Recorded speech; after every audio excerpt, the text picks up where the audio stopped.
The galaxy was old. Stars had burned bright and dim for countless ages, and civilizations had risen and fallen across its wide expanse. Many species had climbed from stone and fire to steel and light. They built fleets, cities among the stars, and vast empires that stretched across constellations. But among the endless voices of the galaxy, one voice was missing, a voice that had once been strong, bold, and unforgettable. That voice was humanity. Long ago, humans were known across the galaxy. Their explorers traveled far beyond the borders of any other race. Their scientists cracked mysteries that others thought unsolvable. Their soldiers, though few in number compared to some vast alien armies, fought with courage and cleverness that made enemies tremble. To friends they were loyal, to rivals they were unpredictable, and to those who threatened them they were dangerous beyond measure. Yet one day, without warning, the humans were gone. Their fleets vanished from the space lanes. Their colonies went silent. The great planet Earth, which many alien historians called the cradle of humanity, disappeared from the maps. At first, the galaxy believed it was only a pause. Perhaps Earth was facing an inner struggle, a crisis or a war. Perhaps humanity would return after a century, stronger than before. But centuries passed. Then more centuries followed. Silence grew where humanity's voice had once been. Generations of alien children grew up hearing stories of humans as legends rather than facts. Some species said the humans destroyed themselves with their own power. Others whispered that they had gone to a higher plane of existence. A few joked that humanity had grown tired of the galaxy and simply walked away, but no one really knew. Humanity had become a mystery.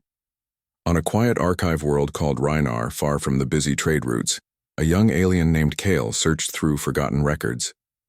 Kyle belonged to the Veari, a slim, tall species with shimmering skin that changed color with their emotions. Most Veari preferred art, poetry, and music, but Kale's heart belonged to history. He loved old records, dusty data crystals, and forgotten stories that others ignored. On this day, Kyle sat in the ruins of a half-buried library. The building had once belonged to the Terran, an empire long gone, and within it lay centuries of records, some broken, some incomplete, but all precious to him. With care, Kale connected an old crystal to his portable reader. Lines of text, broken and faded, appeared in alien script. As Kale translated, his heart began to race. The record spoke of humans. It was not just a myth. The Terran Empire had kept reports of meetings with human envoys. They described humans as clever, adaptive, and bold. The report mentioned a treaty signed with the people of Earth. But the date was strange. It was nearly 1,000 years old. The final note was chilling. No further contact. Earth silent. Kale's hands shook. He leaned back, his skin glowing a deep blue, the color of excitement. He whispered to himself, "So it is true." They lived. They were real. For days, Kyle searched deeper. Piece by piece, he uncovered fragments, records of human ships defending weaker worlds against pirates. Reports of human traders exchanging ideas, not just goods. Notes from alien scholars praising human inventions that had changed medicine and travel. Again and again, one word appeared beside the name of humanity: unpredictable. The more Kale read, the more questions grew in his mind. Why had humans disappeared? Why had no one gone searching for them? Or perhaps someone had, but never returned. The galaxy around Kale had changed much since those days. The Galactic Council, made up of dozens of species, now ruled trade and law. Borders between empires were set, and power was balanced carefully. Many young species were rising, building fleets and colonies of their own. But in all their councils and all their debates, the name of humanity was almost never spoken. Kale found this silence strange. If humans had once been so important, why were they forgotten? It was as if the galaxy had decided to erase their memory. But Kale's heart told him the truth. The silence was not the end of the story. One evening, as the twin suns of Rhinar set behind the horizon, Kale looked out from the ruins and thought about the humans. He imagined their blue planet, turning slowly under a golden sun. He imagined their ships, sleek and fast, darting between stars. He imagined their explorers' eyes burning with curiosity, never satisfied with standing still. In his mind, he heard a question that would not leave him. What happened to Earth? Kale was not alone in his curiosity. Across the galaxy, in hidden corners, a few others studied old records. Scholars, smugglers, and even spies whispered about traces of human technology appearing on the black market. Ships of unknown design had been spotted at the edge of the void. Signals, strange mathematical signals, were sometimes detected but quickly dismissed. Each clue was like a spark, too small to light a fire, but enough to keep the rumor alive. To most of the galaxy, these were nothing but tales for children. But to Kale they were proof. Humanity was not destroyed. Humanity was hidden. In the great halls of the Galactic Council, when older races argued about taxes or borders, Kale's voice was never heard. He was just a young historian from a quiet world, yet deep in his heart he believed he was standing at the edge of a great discovery. One day he told his mentor, an elder historian named Veylan, about his findings. The elder listened quietly, his silver skin calm and steady. When Kyle finished, Veylan gave him a long look. "Be careful," the elder warned. "The galaxy does not speak of humans because it fears them. If they return, the balance of power will break, and broken balances often lead to war." Kyle felt a chill. But the warning did not kill his curiosity. It only made it stronger. In the centuries since humanity's silence, alien empires had grown comfortable. They had divided the galaxy, claimed its resources, and shaped its rules. If humans returned now after so long, they would not be returning to the same galaxy they had left. They would be returning to one that had forgotten them, or tried to. Kyle knew this truth. When the silence ended, nothing would remain the same, and far away, in the deep shadows of space, signals were stirring. Machines slept no longer. A cradle long forgotten was awakening. The galaxy was about to remember the voice it had tried to forget. The galaxy lived in routine. Fleets patrolled their borders. Merchants moved between safe trade routes. Councils argued about laws and taxes. Everything seemed steady, predictable, and controlled. But in the vast silence of deep space, something new began to stir. Something that broke the calm balance. It started as a whisper, a signal so faint that most scanners ignored it. A long wave of numbers, precise and clear, moving in patterns no natural star could make. It repeated every few hours, strong enough to reach across light years, but strange enough to confuse those who received it. At first, miners thought it was interference. Then smugglers thought it was a trick. But when scholars looked closer, their eyes widened. The signal was human. On the quiet world of Rhinar, Kale sat in his study when the news reached him. A colleague sent him a copy of the strange transmission. Kale's hands shook as he opened the file. The sound was simple, just tones rising and falling in patterns. But as Kale translated, the truth appeared. It was mathematics, a greeting, written in universal numbers using sequences humans had once shared with other species long ago. The pattern was elegant, purposeful, and unmistakably human.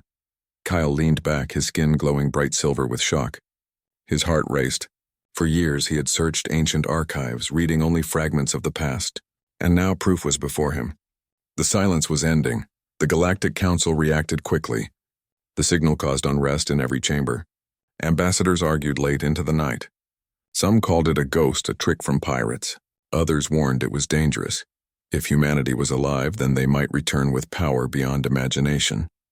A few hopeful voices spoke of friendship, of renewal, of lost allies found again, but fear outweighed hope. Humanity was unpredictable, said one ambassador with a heavy voice. If they survived in silence, then they must be hiding strength. We must be ready. Across the galaxy, whispers spread in markets, spaceports, and academies. Children asked their parents about humans. Soldiers trained harder. Spies rushed to gather old reports. An old myth was alive again, and no one knew what it meant. Kale followed every update. He listened to the signal night after night, letting the tones fill his study. Each time his heart told him the same thing. Humanity was not gone. They were waiting. Soon more reports appeared. An exploration fleet from the Zalari Empire entered the Orion Arm, near where the signals were strongest. They expected to find only empty space. Instead, they found a station, ancient, silent, but alive. The station was built of strange metal, smooth and shining, with markings that no alien language could explain. When the explorers approached, the station woke. Lights glowed. Shields rose. Automated drones launched from hidden bays. In moments, the explorers were trapped. The drones did not destroy them. Instead, they forced the explorers to retreat. One Zalari ship was disabled but not destroyed. Its crew was allowed to flee. carrying a message burned into their ship's hull by a beam of light. The message was short, written in universal code. Earth remembers. The galaxy trembled. Kale read the reports with awe. This was no myth. Humanity had left behind guardians, outposts that still waited even after centuries of silence. These stations were not broken relics. They were alive, intelligent, and loyal to their makers. Other fleets tried to approach. Some were merchants seeking fortune. Some were soldiers testing the strength of these defenses. None succeeded. The human machines outsmarted every attempt. They moved with speed and accuracy that seemed impossible, and yet they showed restraint. Not once did they kill. Not once did they cross the line into cruelty. This frightened the Council even more. Power with control was far more dangerous than power without it. Kale's name began to appear in messages among scholars. He had studied human history longer than most, and his research suddenly became valuable. Invitations arrived from distant academies. Councils requested his advice. He was no longer just a young historian in the ruins of Rhinar. He was becoming a voice in a rising storm. When he stood before the council for the first time, Kale felt both awe and fear. The chamber was vast, filled with ambassadors from 100 species. His slim figure seemed small among towering warriors and heavy scholars. But when he spoke, the chamber grew quiet. Humanity has not been destroyed, Kale said. His voice was calm, but his glowing skin revealed his excitement. They planned this silence. They left stations, guardians, and messages. They are not returning as the same people we once knew. They are returning as something greater. Some listened. Others dismissed him as a dreamer. But no one could ignore the truth of the signals. Meanwhile, deep in the Orion Arm, more outposts awoke. Automated stations lit up across forgotten star systems. Each one sent signals in harmony, forming a network of communication. Together, the signals spread across the galaxy like ripples in water. Everywhere, species stopped and listened. Farmers paused their work. Traders silenced their markets. Soldiers halted in their training grounds. Children looked up at the sky. And from every corner, the same whisper reached them. Earth remembers. Kale's nights became restless. He dreamed of Earth, though he had never seen it. He imagined oceans, mountains, forests, and cities glowing with lights. He imagined humans walking once more under alien suns, their eyes filled with the same curiosity that had carried them so far. Yet with his dreams came fear. If humans returned, would they come as friends or rulers? Would they offer peace or demand control? No one could answer. Humanity's past was filled with both kindness and danger. They defended the weak, yet they never allowed themselves to be controlled. They shared knowledge, yet they kept secrets close. The galaxy remembered their courage. It also remembered their unpredictability. Tensions grew. Some empires prepared fleets, building weapons and training soldiers. If humans return, their leaders said, we must be ready. Others tried to form secret alliances, hoping to be the first to reach Earth, to claim friendship or advantage. But no matter what they planned, the truth was clear. Humanity had the upper hand. Their machines were centuries ahead. Their silence had not been wasted. Kale knew the galaxy was standing on the edge of a new age. Every whisper, every signal, every glowing station was a step closer to the moment when the humans themselves would appear. One evening, Kale returned to the ruins of the old library on Rhinar. He looked at the stars above, glowing bright against the dark sky. The signals hummed softly through his receiver, steady and calm. The silence is ending, he whispered, and the galaxy is not ready. Far away, in the void where no alien dared to travel, massive shapes stirred. Fleets long hidden in shadows prepared for movement. Engines older than empires warmed for the first time in centuries. Across the stars, humanity was awakening. The first echoes had been heard, and soon the voice of Earth itself would follow. The galaxy had not known fear like this in many centuries. The signals from the Orion Arm had spread everywhere. The human outposts had awakened, and their machines had proven beyond doubt that they were strong, clever, and patient. Yet the most important question remained unanswered. Where were the humans themselves? That answer arrived one quiet morning in the middle of a calm trade season. The sky above the border world of Relos shimmered. At first, people thought it was a storm in hyperspace. Then the shimmer grew brighter, stretching across the stars. The air around the planet's orbit trembled. Space itself seemed to bend. And then the fleet appeared. Thousands of ships poured out of the rift, each one moving in perfect formation. They were not like the ships of the Galactic Council or any known empire. These vessels were alive with light, their surfaces flowing like rivers of metal, their engines glowing with steady power. Some were small and fast, shaped like arrows. Others were massive, like floating cities with towers and rings that rotated slowly. The sight was overwhelming.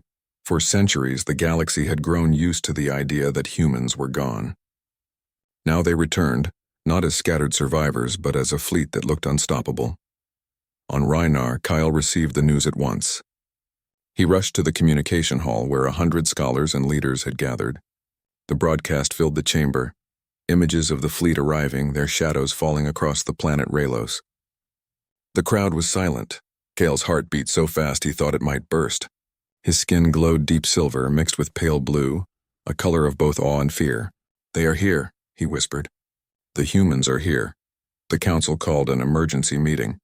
Every ambassador, every general, and every leader gathered in the vast chamber. The voices rose in panic. "They have returned with weapons we cannot measure," shouted one ambassador. "They mean to take back what they lost," warned another.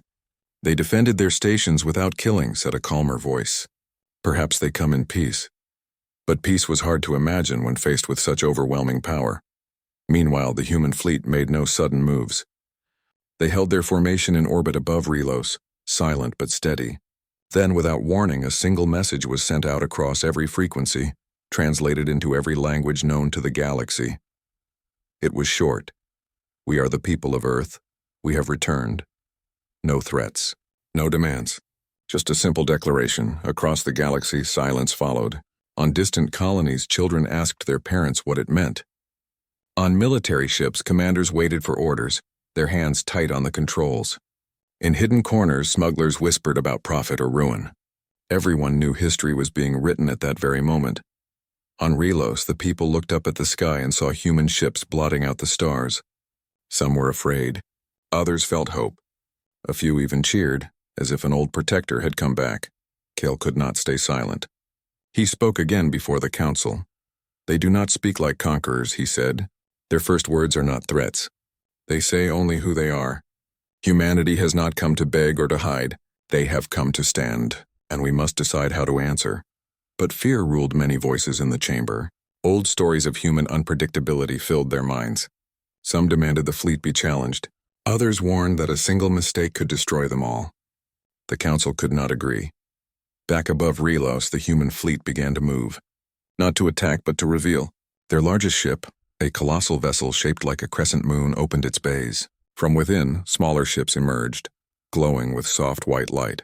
They carried no weapons, at least none that could be seen.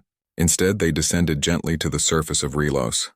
When they landed, the hatches opened, and for the first time in centuries, the galaxy saw humans step onto alien soil. The sight spread across every broadcast in the galaxy.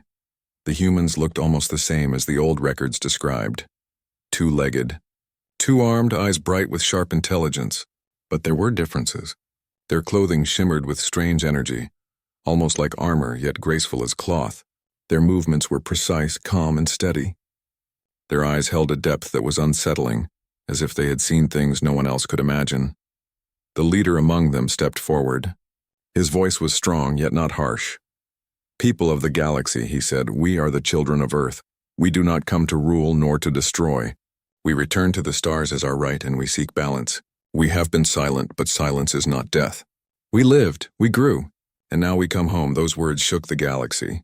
Some felt relief. Others trembled even more. For if humanity had spent centuries growing stronger, what heights had they reached? Kale watched the speech on the screen, his skin glowing bright gold, the color of wonder. He felt as though he were seeing destiny unfold before him, but not everyone shared his hope. In secret, certain empires whispered among themselves. "If humans claim balance," one general said, "they mean control." "They hide their true power," another added. "If we wait too long, it will be too late." A shadow of conspiracy began to form. While the council argued and while Kale dreamed of peace, others prepared for conflict. Meanwhile, humanity began to show what they had built in their long silence. Their ships were not just machines of war. They were homes, laboratories, and gardens. They carried knowledge of medicine that healed wounds in moments. They carried machines that could turn barren rock into fertile ground. They showed technology that bent light, energy, and even gravity itself with ease. Everywhere they went, they brought gifts.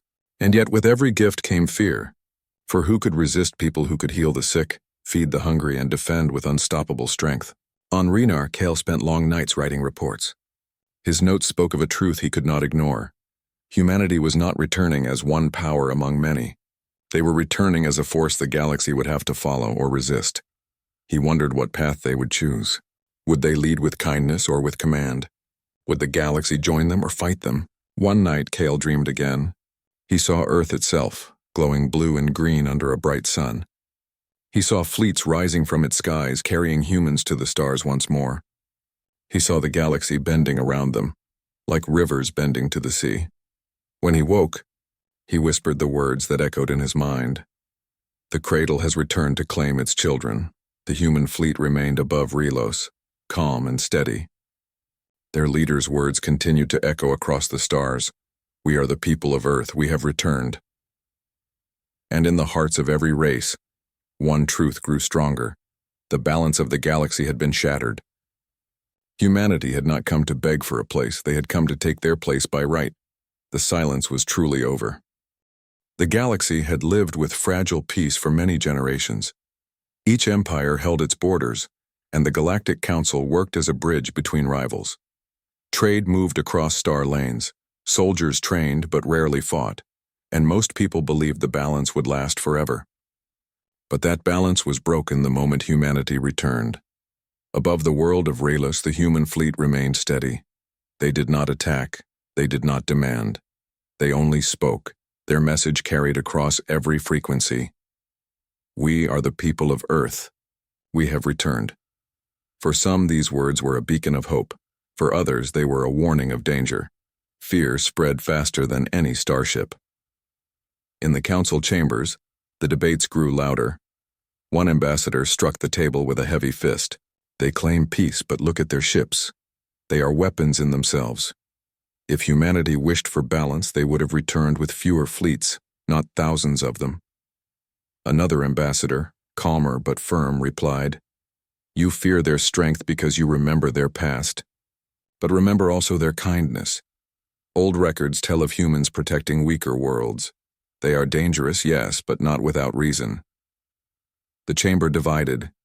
Half wanted to welcome humanity cautiously, while the other half wanted to prepare for war. The longer they argued, the more the galaxy itself grew restless. Kale watched the debates from his seat as a historian invited for counsel. His skin glowed pale blue, the color of quiet worry. He understood both sides. Humanity had returned with gifts, with technology that could heal and build. But they had also returned with fleets so strong that no empire could match them. Fear will only lead us to war, Kale said softly, though few listened. If we strike first, we will only awaken the storm. Meanwhile, outside the council's reach, secret meetings formed. In shadowed chambers, generals and rulers gathered. These were not people who trusted words, they trusted weapons. If humans are allowed to settle, one general whispered, they will soon guide the council itself. Their voice will outweigh ours. Our empires will fall into their shadow. Another ruler, eyes narrowed, replied, Then we must test them before that happens. We must remind them that the galaxy is not theirs to command. Thus, a secret coalition was born. Several empires, once rivals, joined hands in silence. They agreed to launch strikes against human outposts, not to destroy humanity, but to test its strength and limits. The first attack came at the edge of the Terran belt, where one of the newly awakened human stations glowed with white light. A fleet of warships entered the system, their engines burning bright. They opened fire without warning, their beams slicing through the void. But the station was ready. The white light shifted into a shield of energy, bending the beams aside. Drones swarmed out like a storm of silver birds, each moving with deadly precision. Within minutes, the attacking fleet was surrounded. The humans could have destroyed them. But instead, they disabled engines, shut down weapons, and left the ships drifting helplessly. Then a single message was burned into their systems. We seek no war. Do not test us again. The message spread across the galaxy, louder than any victory. Humanity's strength was undeniable, but so was their restraint. They fought like masters of war, but refused to kill needlessly. To some, this proved their honor. To others, it only deepened the fear, because power controlled was more frightening than power unleashed. On Rhinar, Kyle received the reports. His hands trembled as he read. His skin glowed golden with awe. They are not conquerors, he whispered. They are something more. They have grown beyond simple war. But his mentor, Elder Valen, shook his head. Restraint today does not mean restraint tomorrow. The galaxy will not trust them. Old wounds and old fears are not easily healed. Kale lowered his eyes, but he could not silence the hope in his heart. More skirmishes followed. Small coalitions attacked border outposts. Testing, always testing. Each time, the result was the same. Human machines moved faster, struck harder, and ended battles before they could grow. Not once did they destroy without cause. Not once did they lose. The galaxy began to whisper a new name for them. The Silent Storm. Human envoys traveled between worlds, offering words of peace. They brought medicine that cured sickness in hours. They showed machines that could grow food on barren soil. They shared energy sources that burned clean and endless. To the common people of many worlds, the humans were saviors. Farmers, traders, and healers welcomed them gladly. But to the rulers, the picture was darker. If humans gave such gifts freely, then what did they hold back? If they shared this much, what powers did they keep hidden? Kale found himself torn between two truths. When he studied humans on the screens, he saw their calm faces, their steady eyes, their quiet voices. They were not arrogant. They did not boast. They spoke simply, and their words carried weight. But he also knew history. He knew the old records that said humans could be unpredictable, shifting from kindness to fury in moments. He knew their creativity could be both wonder and danger, and so he wrote in his journal, "Humanity has returned not as conquerors, not as servants, but as judges. The galaxy will either join them or fall against them. There is no middle path." The council grew desperate. Debates turned to shouting.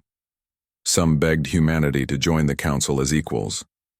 Others demanded the humans disband their fleets, but the humans gave the same reply every time. "We do not seek to rule. We will walk with you, but never behind you." These words angered some and inspired others. The fragile unity of the council began to crack. Allies turned suspicious of one another. Old rivals prepared weapons again. The galaxy's balance was no longer steady. It was shattering. One night, Kale dreamed again. He saw ships burning across the stars. He saw humans standing calm amid the flames. He saw the galaxy trembling before them, torn between fear and hope. When he awoke, his skin glowed dark purple, the color of deep worry. He knew what was coming. The council would break. Empires would rise against each other. And in the middle of it all, humanity would stand unshaken. In the shadows of secret chambers, the coalition of empires grew bolder. They prepared not just tests, but full campaigns. They believed that if they struck together with their strongest fleets, they could force humanity to retreat, or at least reveal their true limits. But what they did not know was that humanity had no limits left to reveal.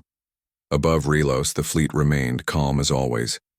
Their ships shone in silence, their message unchanged. Yet behind that silence lay strength so vast that no one could yet imagine. The balance of the galaxy had shattered. The storm was coming, and the humans, patient and watchful, were ready. The galaxy had never been so uncertain. Centuries of calm had ended, replaced by a tension that stretched from the brightest stars to the darkest voids. Human fleets held their position above key worlds, but their presence alone was enough to make rulers rethink strategies, treaties, and alliances. For ordinary people, the return of humanity was like waking from a dream. Across colonies, markets, farms, and cities, humans were no longer myths. They were real, alive, and walking among the stars. On Rhinar, Kale sat in his study, the air thick with anticipation. His journal lay open, filled with observations and worries. Every message from the outer fleets made his heart race. Humans had shown restraint, wisdom, and incredible power, yet the galaxy's fear had not faded. He thought of the council debates, the secret coalitions, and the small battles that tested humanity's defenses. The galaxy had grown restless under the weight of the unknown. The humans were patient, but their patience was not endless. Kale knew that balance alone would not hold the galaxy together much longer. Something had to change. Then the humans acted.